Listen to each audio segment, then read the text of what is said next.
So I'm making this video to show what I would have done if I were broke. There are many people who live an unfulfilled life because they are broke, because they don't have any money, and you find them quarreling, feeling depressed, feeling so sad because they don't have money. But I want you to first of all know that being broke in life is not any problem at all. It's a stage that everyone goes through. Being broke, I see it like living from paycheck to paycheck. You are not able to meet up with your needs. Maybe you have credit cards you are not able to pay. You are working so hard, but maybe you are not able to save any money for your future. The problem sometimes is that I've seen people who are broke in life. They complain all the time that they are not able to meet up with their needs. They complain all the time that things are not easy with them. They are living from paycheck to paycheck. They keep acquiring more credit cards and they are not able to pay. Then their credit score is getting so low, yet they are making no effort to change their situation. In today's video, I'm going to be telling you what I would do if I were broke to be able to place myself in a comfortable place financially, or to get to that point of financial freedom. So let our lesson begin. Hello my overcomers, welcome back to the family. If this is your first time here, I'm so blessed to have you. My name is Delphine Tamukong. These are the steps I would take to be able to improve on my financial life. So the first thing I would do is to sit down and ask myself why I'm living from paycheck to paycheck. Why is it that I'm not able to save anything? I'll look at my income, look at my expenditure. Is it because my income is too small compared to my expenditure? Or maybe my expenditure is too high compared to my income? So, but if, for example, my income is equal to my expenditure, then there is no way I'm going to be able to save, because every income that I get, I'm going to spend it on my expenditure. Most of the time what people do is that they do like a budgeting, and then it's easy for you to know your income because you know how much you receive every month, right? And people now will sit down and calculate their expenditure, their house rent, the money that they spend on food and every other thing, and then they look at their expenditure and their income and see if it's equal, or if maybe their expenditure is too high. So if your expenditure is so high compared to your income, there's no way you can ever live that life of financial freedom. Now you need to start figuring out how to be able to save some money. So most of the time what people do is that because they have a constant salary, right, they are going to reduce their expenditure. They'll reduce their expenditure and they will not buy the things that maybe the luxurious things that they used to buy. And sometimes some people will choose not to buy food in the restaurants. They'll try to start cooking from home just because they want to save some money. That's one way of doing it. And then at that time, maybe you'll be able to save something. To me, what I would do is that after I've figured out my expenditure and my income, and I see that maybe I'm not able to save anything, maybe I've tried to minimize my expenditure as much as I can. One thing that I believe in is paying myself first.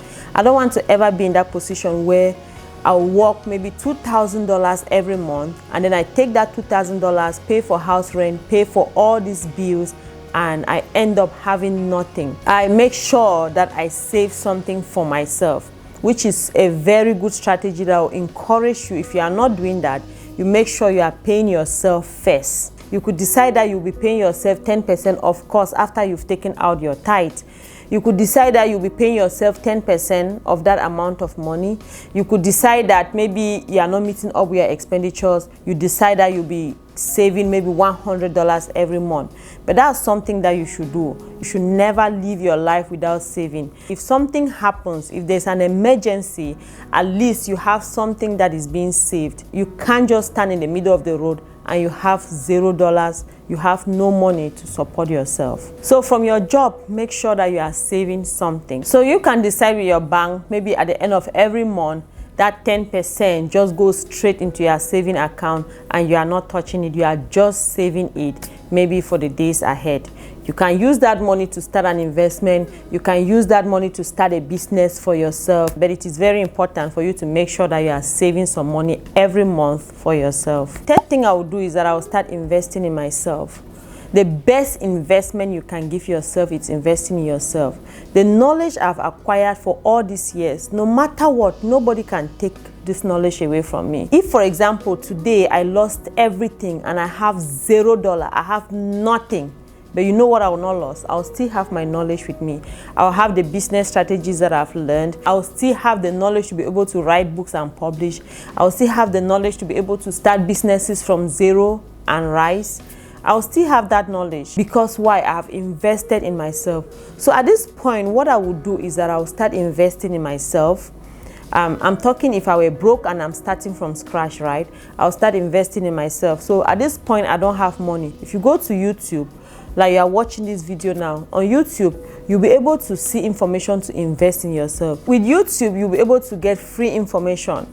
You'll be able to develop yourself. The only problem with YouTube is that you will not be able to see any information that is chronological.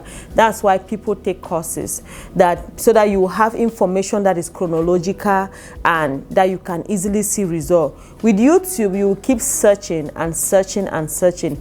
But the truth is that there is enough information and there is enough knowledge on YouTube that you can start acquiring that knowledge. You can start reading books, do some self-education. Read books that you are able to lay your hands on. Watch videos that you are able to watch. Listen to podcasts that you are able to listen to. All of these things may be leading to personal development. Things that can develop yourself, things that can develop your mind, things that can help you to build your finances. So just keep developing yourself and you'll be amazed what that will do to you. I remember working a job as a data analyst. At that job, I was being paid very well, but it was so difficult because every day, even though I closed at 5, I went home with work. Not necessarily carrying work home, but my mind was always in the office. I'm always thinking, what am I going to do to achieve this result? So even when I was not at work, even when I'm sleeping, even when I'm in the shower, I'm still thinking about work. And so there is no way you can do any other thing for yourself when you have that kind of job. What I finally did was that I quitted that job and I took another job that paid me less, but I had more time to start building my business on the side. And I'm sure that people at that time must have looked at me and said, wow, why would this girl leave this lucrative job to do something like this? But I knew where I was going. So one thing that I would do is that if I have a job that is consuming my time, if I have a job that I'm not able to do anything on the side, I'm going to look for another job where I can have money to still be able to pay my bills, but now have some time to start a business on the side. That's what I would do personally, because I know that business pays. So at this point that you have developed yourself, you've watched some videos on YouTube, you can start some businesses. So you can start a business like Kindle publishing on Amazon. You can start like affiliate marketing.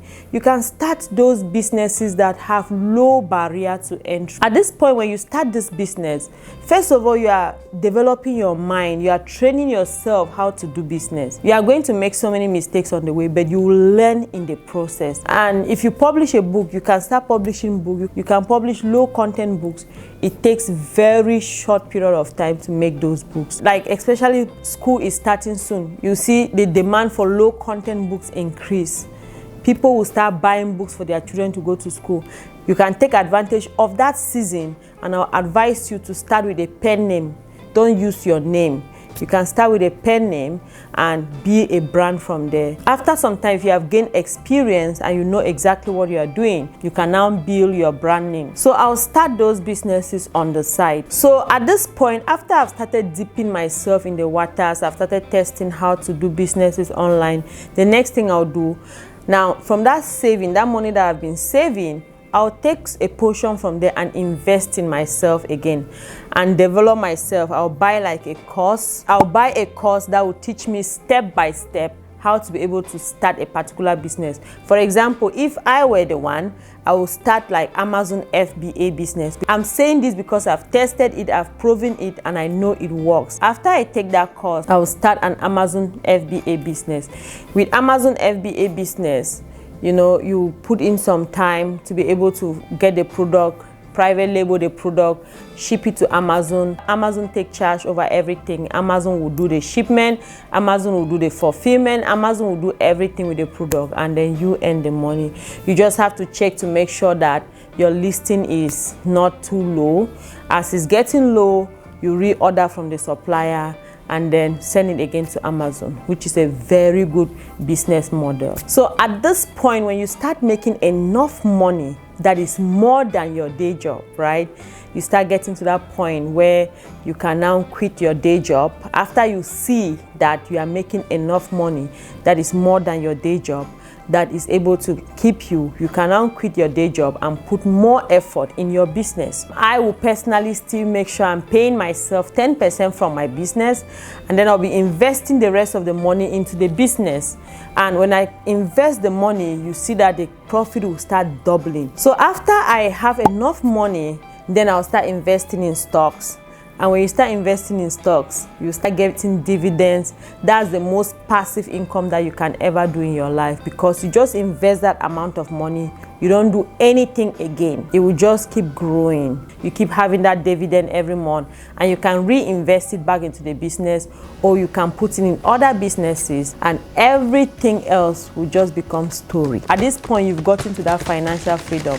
You'll be able to do anything you want to do with money. You'll be able to sponsor the gospel as you want to. You'll be able to build churches as you want to. These are the steps I would take if I were broke and I wanted to start from scratch. So I'll encourage you, overcomers. You are an overcomer. I'll encourage you to sit down, even as you begin this new year, evaluate yourself and see the things that you want to do for this new year, how you want to change your life. I believe that none of us want to remain broke, and I'm here to hold your hand and walk with you, and the Lord is your strength. He's going to carry you through.